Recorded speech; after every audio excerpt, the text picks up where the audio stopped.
I was Googling people and I was like, oh, I really want to talk to her. Found them like, they're dead. Another one, they've passed away. This one, not here anymore. And I'm like, holy cow, I better make this film. I'm not getting any younger, and I want to do it before, while I still have the energy and while the major players are still alive. This is Andrew Vance, and you're listening to Choose the Hard Way, where my guests share stories about how doing hard things builds stronger, more resilient humans. If you enjoy this episode, please give it a 5-star rating on Spotify or Apple Podcasts. That helps the show surface higher in search. It makes a huge difference, and it helps more people find the inspiring stories that my guests share. Please subscribe wherever you listen, and take a moment to share this episode with a friend. If you'd like to suggest a guest or say hello, you can reach me at choosethehardway@gmail.com or at hardwaypod on Twitter or Instagram. In 2022, the Women's Tour de France is back, and I could not be more excited. What most people don't know is that there was also a Women's Tour de France that ran from 1984 to 1989. Uphill Climb is a documentary film currently in production that will tell the story of the original Women's Tour de France and the legendary cyclists who competed in it. This episode is part of Life Cycles, a new series I've launched within Choose the Hard Way. Conversations in this series cover the topics you've come to expect from Choose the Hard Way, with guests whose lives and careers have been shaped by cycling, or whose lives and careers have shaped the world of cycling. My guests are the filmmakers behind Uphill Climb. Director Jill Yesko is a journalist, author, and fellow at the Center for Sports Communication and Media at the University of Texas. Jill represented the United States in cycling at the 1983 World University Games and competed in the Olympic trials. Jill's previous films include Tainted Blood, The Untold Story of the 1984 Olympic blood doping scandal, and Broken Trust, Athlete Abuse Exposed. She is the host of the podcast The Bounce, Sports Talk with the Spin, on WYPR and NPR. Uphill Climb's executive producer, who also joins us on this episode, is Allie Davis, a lifelong serious cyclist, an entrepreneur who started up 3 companies, and an award-winning veteran of television, sports production, global marketing and brand partnerships, athlete marketing, and brand development. Allie has held senior leadership roles at Fox Sports, NBC Universal Sports, and Red Bull. Go to uphillclimbfilm.com and at uphillclimb.film on Instagram to learn more and support the film. Jill, I just really want to know, what went down at the 1983 University Games, and what bike were you riding? What went down? So I didn't know what to expect at World University Games. They flew us to Edmonton, where we all met up. We did not get team bikes. It was a little bit bare bones. They did give us skin suits and Kappa outfits, but we thought it was going to be a low-key affair. And we get there, and it is like a mini Olympiad. It was huge. There were also, I have old school Kodak pictures of teams from all over the world. Greg Louganis was there. And what I remember is they had an enormous opening ceremonies at the stadium. And we walked in our outfits, cheering, all of that. And Princess Diana and Prince Charles were there. So we walked right by them. And I was like, ooh, this is kind of a big deal. What was I riding? I may have still had my Miata 912 that I bought in 1980 or 81. Yeah, I had the Miata 912 because steel was real with my sew-up tires and my downshifters. Here's an interesting story. There was a Chinese team there. I guess China had just gotten into cycling, and they had no idea. And I remember the Chinese girls, instead of cycling gloves, they had white gloves, tea party gloves on, They weren't quite sure how to use their shifters. I guess the Chinese threw a team together. I remember I didn't speak Mandarin or Cantonese, but just sort of pantomiming shift now, like trying to help them out. And they had these weird, I don't know, like maybe rock climbing helmets on. So that was kind of cool. And then the Russians were there. This is during, like the Reagan years. So it was really like hardcore Cold War. And they had the red jerseys with the CCCP on them. And we actually traded jerseys. I had one, no idea where it is. Feel really bad. That would have been like an awesome thing to have after all of these years. So, that Jeannie Longo was on the start line. It was like the one time I can say I was on the start line with her. There were a lot of good stories out of World University Games. And people can say what they will about Russia, but that CCCP logo and kit, it was very striking. It was a very powerful visual design for anybody who remembers it. And Jill, that had to be, we're talking pre-index shifting. Index shifting, I think, landed in 87 or 88. So we're talking friction shifting, probably 6 gears in the back? Yeah, I think I had 6 on. I would ride, 5 for criteriums. I mean, I think what people don't understand now is that, and this is one thing we talk about in the film, you had no gears. I mean, you look at the way the riding style has evolved with technology. We were standing up, rocking the bike side to side, because maybe the smallest you had was possibly a 39-19 or 21. A knee ripper, You wonder why we were more muscular in those days. We had to be to, get up a hill with limited gear selection. And Jill, where did you grow up and how did you get into cycling? Because it was a pretty esoteric sport in most places in the United States at that point in time. Yeah, I think I was fortunate. I'm from the great state of New Jersey. I'm really proud of it. And New Jersey was a real hotbed of cycling. The Newark Velodrome in the early 1900s, drew hundreds of crowds. But there were some very long-running cycling teams there, in part because cycling was an immigrant activity. So you had the German Bicycle Club and Mike Frazee and his father, Vic Frazee, and even their grandfather. They were French, and they had Paris Sport not far from where I grew up. But I went to Rutgers University, and I remember in 1980 watching Eric Heiden on TV win those 5 speed skating medals. And I had a big crush on Eric Heiden. And then someone said, Eric is now a bike racer, and he's going to be at this race, the Tour of Somerville, which is the longest running bike race in the United States. And it's maybe 10, 15 miles from New Brunswick, where I was living. So I got on my Schwinn varsity, and I rode over to Somerville. I don't know how long it took. I'm at that, 50-pound bike. And I met Eric, and I was like, ooh, he's cute, big legs. And then Eric said, hey, are you going to be racing today? And I was really flattered that he even thought of that. I guess he didn't see the bike. And I'm like, no, I'm just here to watch. I watched the women's race, and I was like, man, I could do that. And I joined a bike club in Princeton, New Jersey, Cop Cycle, run by this crusty old 6-day racer named Fritz Kuhn, who took me under his wing, and as did all the old timers there.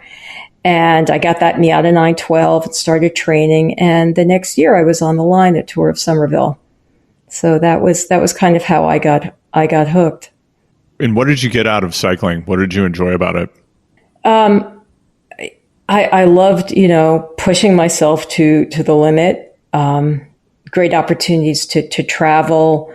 All of the things that you really want out of a sport. Ability to compete and to have great teammates. I mean, World University Games was fantastic. And, even right now, the cycling's the gift that keeps giving.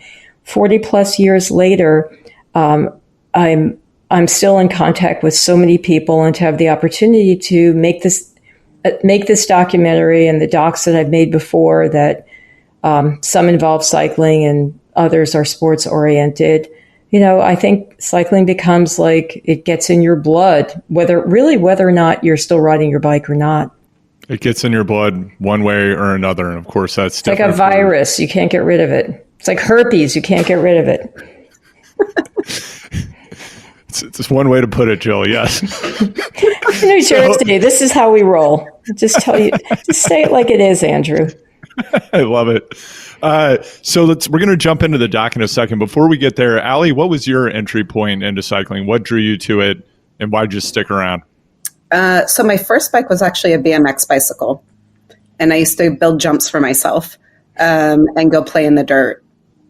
And I don't know why. I just wanted to do that and play and probably escape a little bit. And then I remember I think, Jill, you're the 10-speed varsity, the Schwinn varsity. All of a sudden I had a flash in my head. I think I had the silver version of that.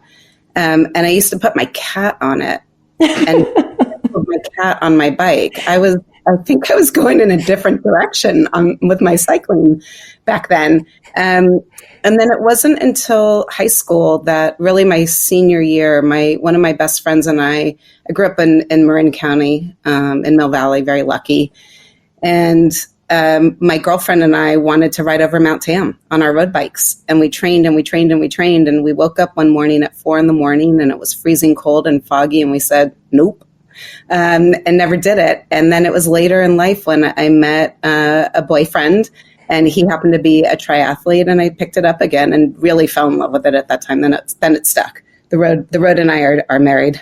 Let's jump into the project that you all are working on. So how did you arrive at this project? Of all the stories that you could potentially tell at this moment in time, why this one? Why is this the moment in time? Why is this the project? I'm going to start first. So I had made two other documentaries. The first one is Tainted Blood. The first two were more expository. My background is journalism. So I'm obviously very interested in telling a good story, particularly one that hasn't really gotten the attention that it merits. So Tainted Blood was a hard movie to make because it was about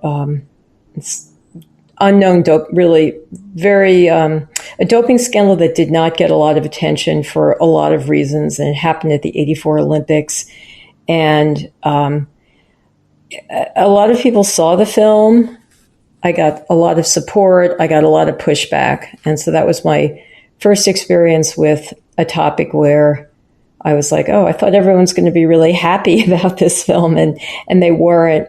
And then the second film was difficult in a different way. It was more emotionally difficult. It's called Broken Trust.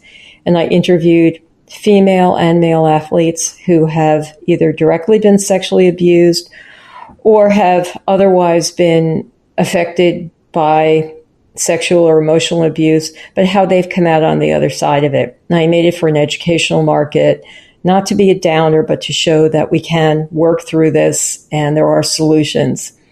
So after making that film, which was quite an intense process, listening to so many stories and, as they say, witnessing, having to kind of hold in my own emotions while interviewing people, I really wanted to do a story that was much more heartfelt, that I thought would be more of, as I still build this documentary, a love letter to the women who rode the Tour de France Feminine, which is something I tried to follow as much as possible in the 80s via Velo News, which was just black and white newsprint. You had to really hold your breath and wait for that to come every month, or hear stuff through the grapevine, or whatever you could pick up via Winning or La Gazzetta dello Sport at the specialized newsstand.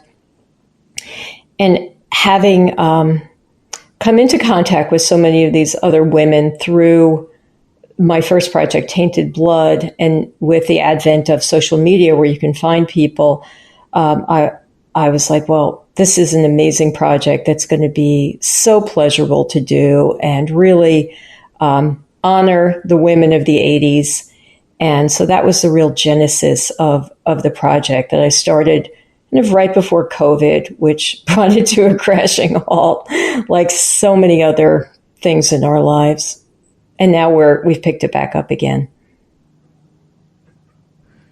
And when the women's Tour de France was happening from 84 to 89, what was the status of the sport?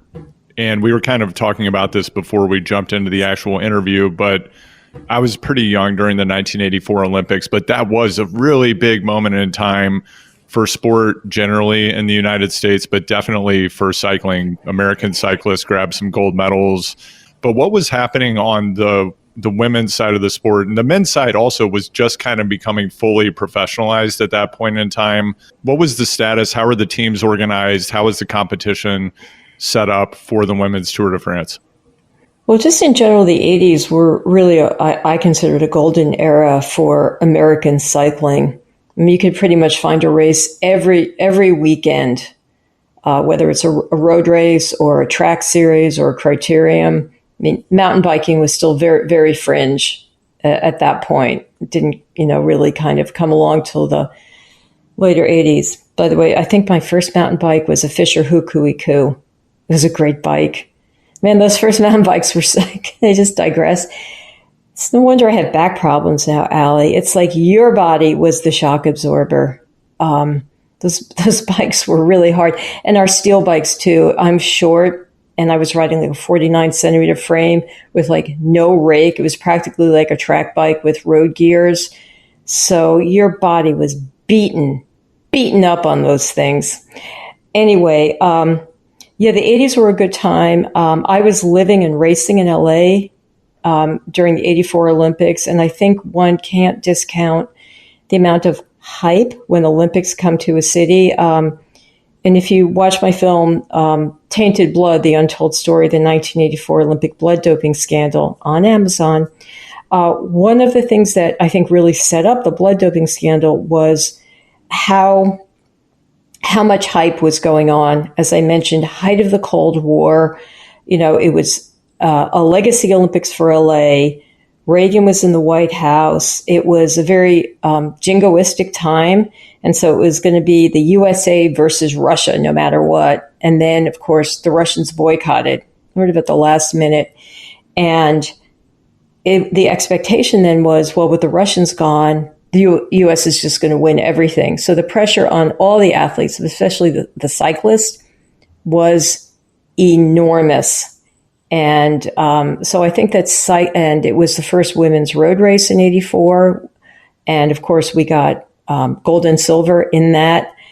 And I think that really kind of catapulted cycling into everybody's consciousness because, NBC covered it. Alexei Grewal was the very unexpected winner of the men's road race. The track racing didn't get quite as much attention if you weren't like a trackie, but they won tremendous, huge gold medal haul for them too.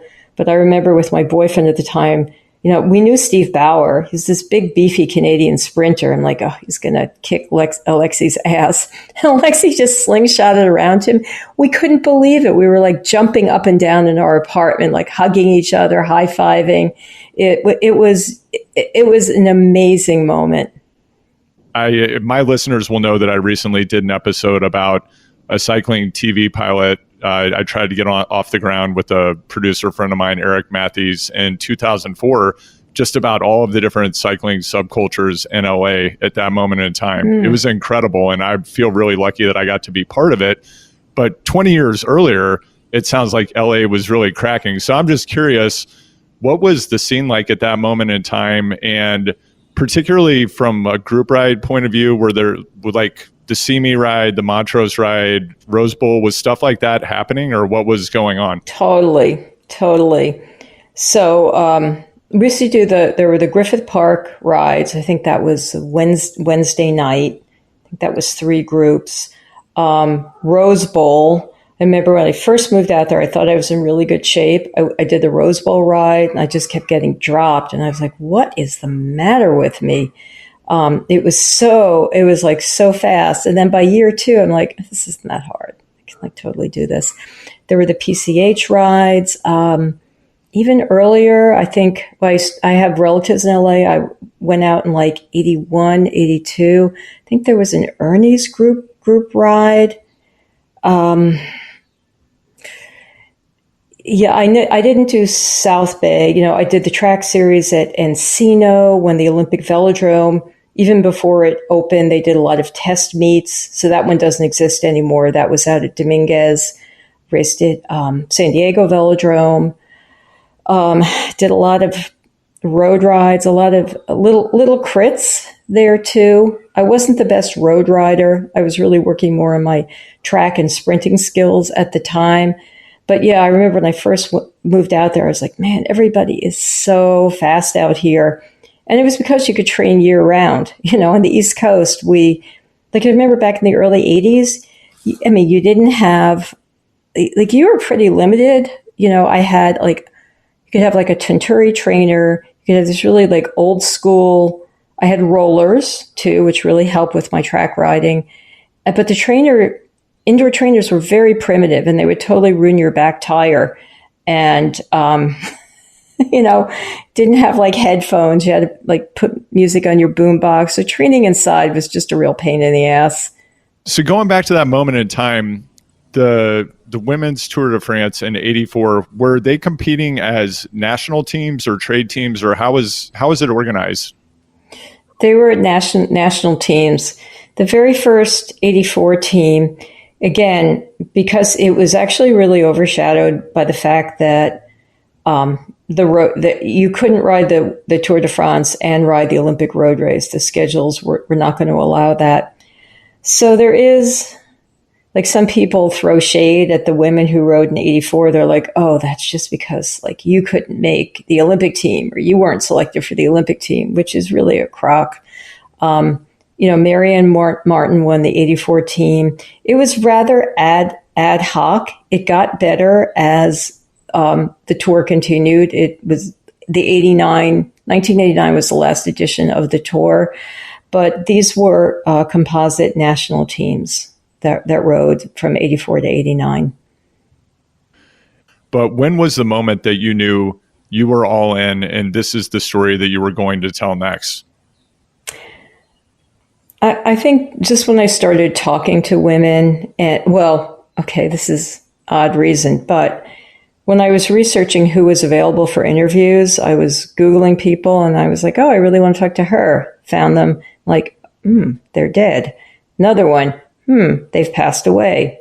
This one, not here anymore. And I'm like, holy cow, I better make this film. I'm not getting any younger, and I want to do it before, while I still have the energy and while the major players are still alive. There's certainly an urgency to this. And as Ali will attest, one of the most important people in the film is Felix Levitin, who was the head of Amory Sports Organization, which controls the Tour de France. And it was his idea to start a women's tour. Felix Levitin is no longer with us, but we have identified somebody who was one of Felix's colleagues at the time with ASO, and he's French, and he has agreed to speak with us. So he obviously was not as old as Felix, but there is the clock is ticking for making this film. And when you started to dig into the story and do these interviews, was this pre-work? Was this just kind of exploring the territory, doing informational interviews and kind of sketching out how you were going to approach the project, or what is your process like? Exploring the viability of doing it. Like I said, who is available? What is my idea for making the film? And that has certainly evolved since Ali joined me about 2 months ago as executive producer. My original idea was rather modest. It's I just want to make something that celebrates these women, and whether it's a full-length doc or a short, and whether I put it just out on YouTube, I want it to be out there. And now that I see the potential to make this a much more robust film that tells a more encompassing story, that Ali has helped me, expand the scope of this. I think the film is going to be a much more rewarding experience for all viewers. How did you meet? How did you come to be collaborators on this project? Ali stalked me. Let's just put that out there.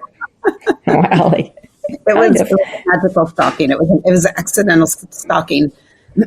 I was thinking about what I was going to do next, and my background is media and sports marketing, and having been an athlete myself, I've always wanted to see more women represented on television, because as I'm listening to Jill tell the stories from the 80s, I'm thinking, yeah, and it was all mostly men that I had on cycling as my role models, so to speak, because that's who I really saw most of all. So as I was talking with my husband one day, and I said, I think I've got a really good documentary inside me. I just don't know the topic yet. And I happened to look at a newsletter and read about this woman, Jill Yesko, who just started a sports podcast on an NPR station about more eclectic women in sport. And I thought, well, with my background and the people I know, I have a few women that I think Jill might want to be, know about and maybe have on her show. So I went to LinkedIn and I just sent her an invitation, and she wrote me right back and with a note that said, I'd love to learn more about you and tell you about this documentary I'm working on the Women's Tour de France. So I almost fell out of my chair. And one thing led to another. We had a couple of video calls, and she asked if I'd executive produce the film. And I didn't even think twice. I just said yes. I understood the importance of what's happening right now in women in sport, coverage that we're starting to get, and the role that this film is going to play as part of the engine that's going to get more people invested and want to watch the live racing and understand it. But we have to understand where it came from and who these women are that paved the way for what's happening today. And it sounds like you both had to take some chances in kind of this dance that led to the relationship that you now have as collaborators, as is often the case, right? And that's part of what I like to unpack on Choose the Hard Way is, where does our intuition take us, or how do we end up at these crux moments? How do we make these decisions? And a decision like this to collaborate on a project of this magnitude and this importance is a significant moment, right? So I'd just be curious, Jill, when you got that LinkedIn invitation and you started to have this dialogue, as you indicated, 2 months later, you've expanded the scope, it sounds like, of the project. You were thinking about pushing into different dimensions with the story you're going to tell. What was your feeling at the outset, and how did you both identify in each other, like, yes, this is someone I want to collaborate with on this project? Well, I was running into some significant roadblocks with first of all, throughout this, I was like, man, this is like trying to lift such a heavy weight. I can't quite get this. If I lift this over my head, it's going to crash. I knew I needed a collaborator, and I was at a point in the project where I was at a little bit of a lull. Because this is called the hard way, I'll just tell you. I had experienced the hard way with tainted blood in dealing with the United States Olympic Committee and the International Olympic Committee. It was like a real David versus Goliath. They have what I need for the project, which is access to footage, which is expensive and complicated, and they do not make that easy. And so with the Tour de France, I was running into all kinds of roadblocks with that. And so I was almost ready to put the project down for a while and just say, let me take the summer off and kind of figure out what's going to happen. And then Allie sent me the note, and I saw in Allie, I'm like, okay, this is a partner. This is somebody who is new to the project. It's a lot of energy and enthusiasm, and it's going to help relight the fire under my butt to get this project going. And I think, Allie, we've been pretty good with, there at this point, since we're still in production, there are a lot of crossover duties, but, I'm, the way I say, I'm a little bit more, I wanted, like I said to Allie, I want to concentrate on what, I think I do best, which is the actual production. You are the high level marketing partnership, get her done. But right now we've both been like kind of sharing duties. There's just Man, every day there are 10 more emails to address. They're like weeds. You answer one and 10 more pop up. And part of that is the nature of the topic here that we're dealing with. It's an international production, which brings all of its own problem sets to deal with. Allie, how about you? I feel like I've known Jill for probably 10 years, and that's a positive when I say that. Because it was a really easy relationship that started, and we spoke similar languages, and it was so great to get back into my production shoes that I've missed on a level like this. And I just, it's so easy because it's so necessary and it has to happen. And when you think about choosing the hard way, I realize it's when you think about intuition, I've been fortunate to follow my gut throughout most of my career. And when I haven't, I made a couple of errors, but I always learn from those. And I'm not a typical corporate person. Even back in the day when I worked for a very corporate ad agency, I would not wear pantyhose. I couldn't do it. It just was not going to happen. And this was an opportunity to really help tell a story that is kind of like in my soul and my gut. I did not become a professional athlete. And I remember the day I was on my bike riding home when I came to that realization, like I had a decision to make. Do I want to be married to my saddle or do I want to go and start a career? And I listened to my gut and I said, you got to go start your career. Like I just, and I didn't really have a funnel to put me in through any kind of training program. I was doing it all on my own. And I moved to LA kind of overnight. Again, just intuition. I didn't want to, but I just knew that that's what I had to do. And that was hard. I mean, I had anxiety attacks. So it was terrible. But I worked through it all.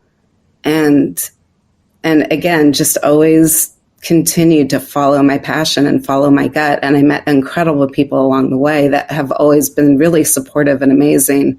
That really led me to this place.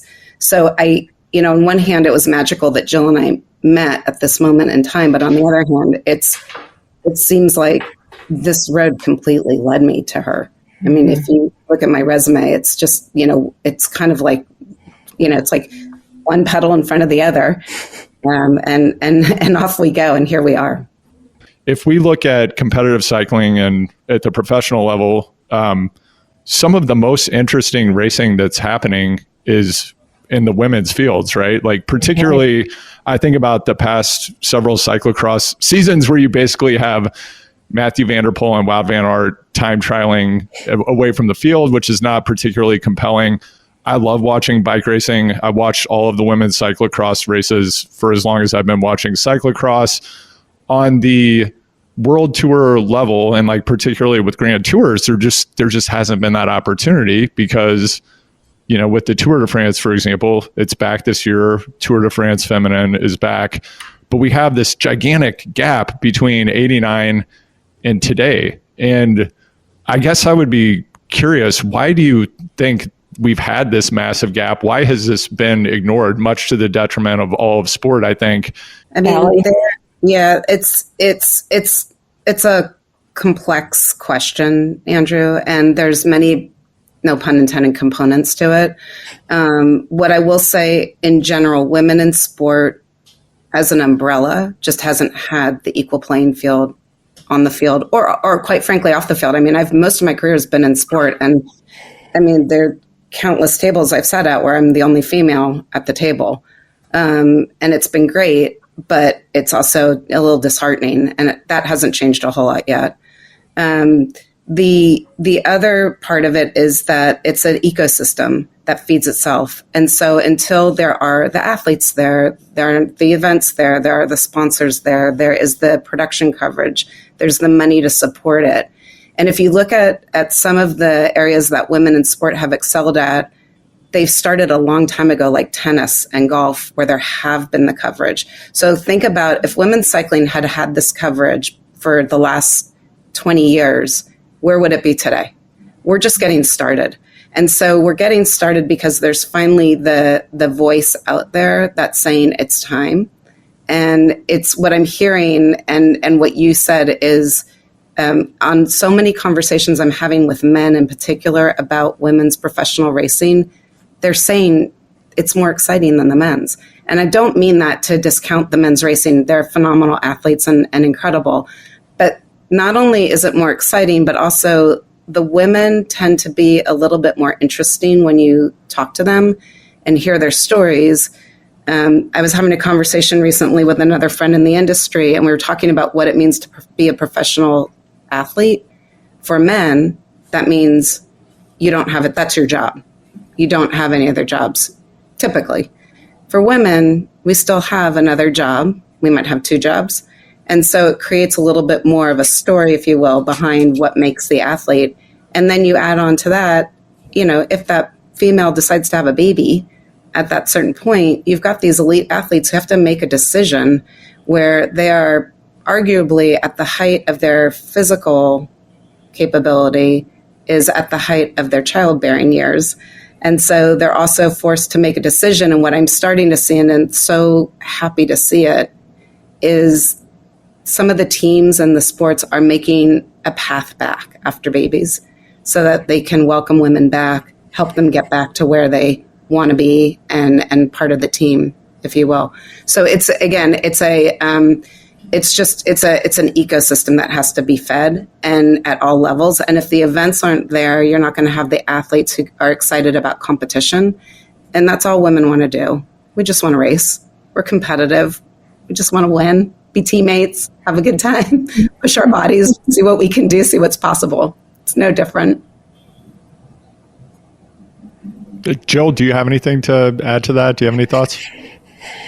I absolutely agree with what Ali has said. I often think, what if that momentum that we had in the 80s had stayed? I'm still not really sure why cycling shriveled up and died in the U.S. in the 90s. I mean, Lance brought attention, but I got out of the sport. I wasn't really paying attention in the 90s. I went on to grad school and other things. And I sort of like to say my knowledge of cycling kind of stopped in 1989. But recently, I've been contacted by some of the promoters, male promoters, who put on some enormous series. Like there was the Tour of Texas. That was for men and for women, and that was like the thing to go to for a number of years. That was huge, and you had racers from Europe coming over because we had money here for that, and they would ride Tour of Texas. We had Course Classic for the women. We had the Ore-Ida stage race, which so many women point to as being the hardest stage race.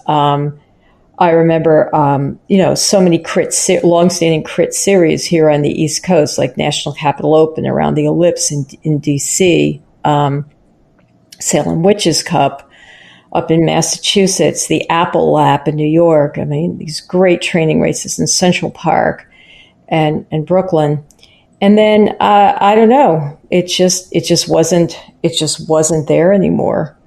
So we are definitely due for a cycling renaissance, and whether that takes the form of gravel racing, probably not track racing. That's not coming back in the U.S. I mean, I don't know. I think part of it too, Ali, I think it's the liability. I mean, it's just the just sort of, as you say, sort of the unsexy part of it, the race organizing and all of the road closures and whatever. Like maybe that has gotten harder. It's just not economically feasible to put these races on anymore. And certainly, if you don't have the audience, the race isn't going to happen. You're not going to recoup your expenses. And I don't think people understand the expense of the multi-stage out in the hinterlands production coverage and what that actually entails to put on an event like the Tour de France, where you've got helicopters and, it's a traveling circus. And there's a whole media center that packs up as soon as the event's over and gets to the next stop and sets it up for the next day. I mean, it's that there's a story there that people don't understand what happens. But I think the other component to it is that people don't understand it. And so it harkens back for me with rugby in the US when I was working on the World Rugby Cup. Here in the US, people didn't understand rugby for years. And part of our job on the network side was to help people understand it. And we ended up doing something that was really fun on the second round that we had of the World Cup. It happened to be in the UK, and we used Monty Python type of animation to help people understand the event. And I mean, it was a combination of things, but people started to really understand rugby, and we grew 400% from the first rugby in the US, which was incredible, became a viable sport because people started to really get it and understand it. And then they started to say, oh my God, it makes American football super slow.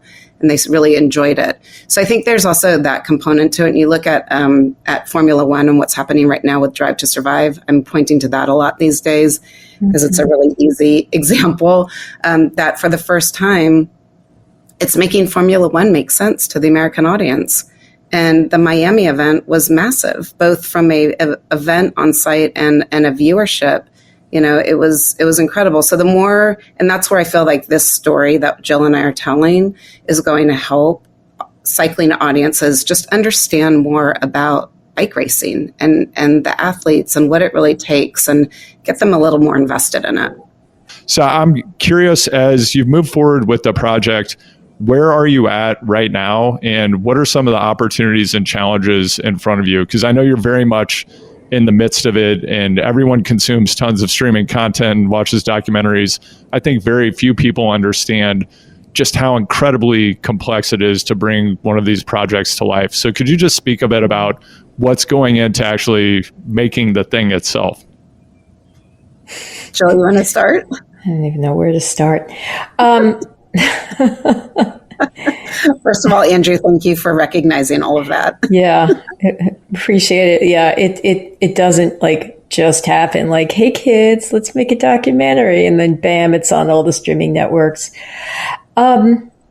So I would say with this, I'm going to just start with COVID because let's blame everything on COVID, but it did delay the project. When I initially wanted this to come out, pardon me, in time for the debut of the Tour de Femme, which is the most recent version of the Tour de France.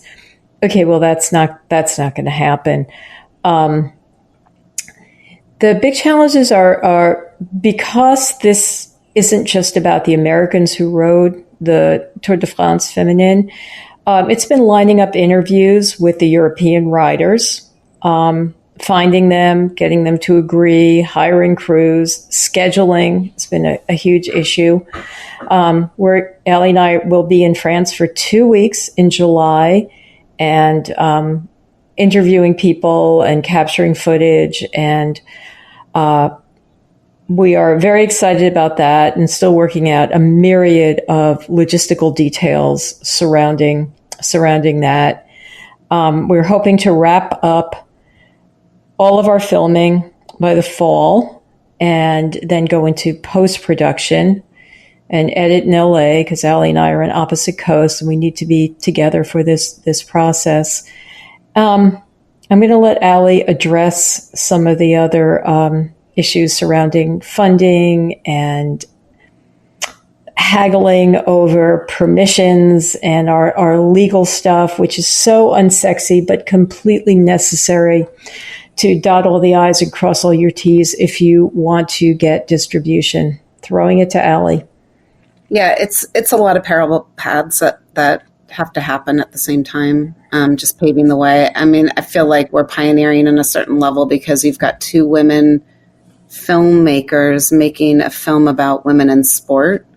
And the conversations are really interesting that we're having all around. There's a lot of excitement and support around it, but we do need funding for it to make it happen. We're talking with brands that have skin in the game, that have been supporting not just cycling, but women in cycling, because this is, again, knowing what I know about becoming a sponsor of an event, especially a big world event, you don't get a whole lot with it. You get your name on a banner and, I'm being a little, vague about it, but you don't get a lot for your money. And so this film and content pieces like this are ways that these brands really do get a bigger return on their investment, because I believe that they're investing in this for a long-term reason. It's not a short-term payoff. And they believe that this is just the beginning of growing something. And so the coming together of both bringing those brands together. And again, remember, I just started 2 months ago, so it's a lot of fast conversations that have been happening to tie it all together, and then having the conversations about distribution and looking at who's the right distribution partner. This is not something that I just want to sit on one of the big streaming platforms necessarily immediately, because will they be a partner to help get the word out about this? I want to look at those streaming and the broadcast partners that also have skin in the game, because this film will help them bring the viewers to their live events. And we are also, what you get with this film is marketing. So we ourselves will be promoting and pushing it out there in a way that I haven't really seen done before with a film from the filmmaker's point of view. I mean, our experience is kind of fun, and people are, how many people, Jill, have we had say, can I PA for you? Can I come on? I want to be part of this. Mm-hmm. People want to help and they want to be part of it. So it's been an incredible experience so far. But there are daily hurdles that just have to be addressed. And it's really, I do see every challenge as an opportunity to get creative and think about how can we approach this? What can we do? Who can we bring in? Who do we know? Who can help pave the way, or do we have to pivot? And I don't see anything so far that's getting in the way where we're not going to be able to tell the story we want to tell in the way it needs to be told. There are still so few women filmmakers who do sports films. To say it's a really small sorority. So I'm so delighted. Like Allie and I are pioneers with this. I don't know any two women who have made a sports doc, right? It's still small, and this is something that needs to change.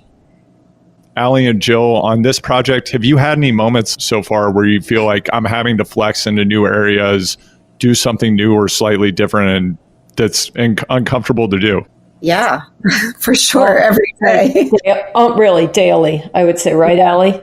Yeah, everything from, I've been sports marketing, so I've had access and touch points and been sitting in rooms when programming and production meetings happen. And I've been part of productions in the past, but the focus of my career has been on the marketing side of things, legal. So now, with Jill having to be the decision makers about the big legal issues, about the distribution, about who the programming partners are, about the content, about the story, about the brands. That's probably the most familiar part for me. It's, feel very fortunate that we have an incredible network of people to go to, from a lot of mentorship. And in the moments of fear and doubt are moments where I try to ground myself in a certain way. I do try to go out on my bike and exercise, making sure that that's happening, meditate as often as I can when I remember to, but I get locked and loaded on this. I wake up early and, Jill's 3 hours ahead of me, and I am so fired up about this that I will start with my first cup of coffee it could be 6 a.m, and all of a sudden it's 6 p.m, and it's so amazing what all has happened in the day. And then I wonder why I'm so tired on the weekend. But it's nothing but joy. So even in those moments of anxiety, I think about the importance of the story, and that itself just grounds me. It's like, it has to be told. It's, it has to get done. There's even in our trailer, there's a moment where I think it's Nan who says, this has to be completed. And that's how I feel. And it will. and it will come out in the spring of next year to coincide with the cycling season, and it's going to be amazing. I'm sorry I keep calling you at 6 o'clock in the morning, your time, Allie, but it's already 9 a.m. for me, and I've been up since 6 doing all of this. And it's like, and Allie's always like, I'm just having coffee. Can I pee? I promise to call you right back. It's also like just mundane stuff, but like trying to schedule calls with Allie in LA, me in Maryland here, and then Europe. Right? We were on a call the other day. I'm like, oh, I'm very grateful we don't have somebody in like Singapore or Hong Kong, because that means somebody's going to have to get up at like 3 o'clock in the morning for this call. But we had a funny thing happen yesterday. You know, like I think even our mentors are learning and stretching, because we have an amazing group of attorneys who have come on to do some pro bono work with us. And I was hoping that they would take on our editors and omissions insurance, which is, again, another very unsexy but very necessary and complicated thing, which means a lawyer has to sign off to make sure that everything has the correct set of permissions, right? And they said, yeah, this is something that we usually outsource, but we can try to do it ourselves. I'm like, oh, okay, you're going to be on a learning curve with this as well. Thank you. So even having our mentors do some additional stretching too has all been part of it. I don't know, we can give you a million more concrete examples that, but I mean, maybe it's like Allie and I are kind of like, we're building this amazing race car and it will go. If people want to learn more about the project, where should they go to learn more information and follow the project? uphillclimbfilm.com. uphillclimbfilm.com. That link will be in the show notes. So Jill, Allie, thanks so much for joining me here today. I'm really looking forward to seeing the film. Thanks so much, Andrew. Thanks, Andrew. If you have questions, comments, feedback, or want to suggest a guest, please reach out to @HardwayPod on social or email me at choosethehardway@gmail.com. Please take a moment to hit 5 stars in Spotify or iTunes and leave a 1-word review. That helps more people connect with the powerful stories my guests share, and I really appreciate the support. You are what you overcome. Choose the hard way.